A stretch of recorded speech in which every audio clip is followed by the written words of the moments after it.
जो हमारा gall bladder है वो किसी किस्म की कोई भी स्टोन नहीं बनाता, बल्कि ये तो सिर्फ जिगर से आने वाली जो बाइल साल्ट यानी सुफरा को जमा करता है। ये एक स्टोरेज टैंक है।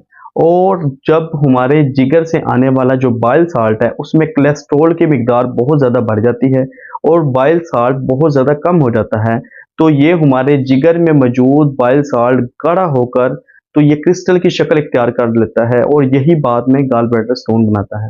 अगर यही गाल स्टोन हमारे जो पित्ते की नाली में किसी जगह पर फंस जाए तो शदीद इन्फेक्शन का खतरा हो सकता है। बात करते हैं होम्योपैथिक मेडिसिन की। अगर किसी भी शख्स को पित्ते में पथरी हो और वो लोग फ्यूल ड्यूरी 3x पोटेंसी में लें और इसकी 2 से 4 गोलियां सुबह शाम इस्तेमाल करवाएं और ये हमारे पित्ते में मौजूद बाइल साल्ट को कुदरती तौर पर बनाने का सबब बनती है, जो हमारे पित्ते में मौजूद जो क्रिस्टल बन चुके हैं और इसके अलावा जो पथरी बन चुकी है उसको घुलाने का काम करती है और इसके अलावा हमारे हाजमे को बेहतर बनाती है। इसके अलावा अगर किसी पेशेंट को कब्ज हो ये उसको भी दूर करने का सबब बनती है। दूसरी हमारी मेडिसिन है चैलिडोनियम। चैलिडोनियम आप 30 पोटेंसी में लें और इसके 10 कतरे आधा कप पानी में डालकर दिन में 3 मरतबा इस्तेमाल करवाएं।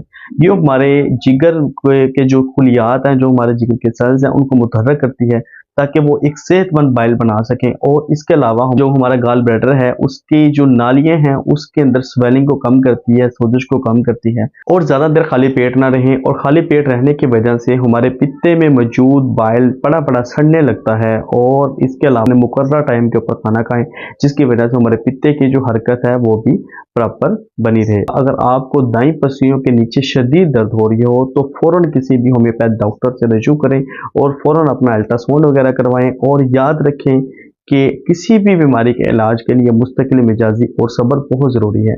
और अगर आपको ये वीडियो अच्छी लगी है तो हमारी वीडियो को लाइक करें, शेयर करें और सब्सक्राइब करें।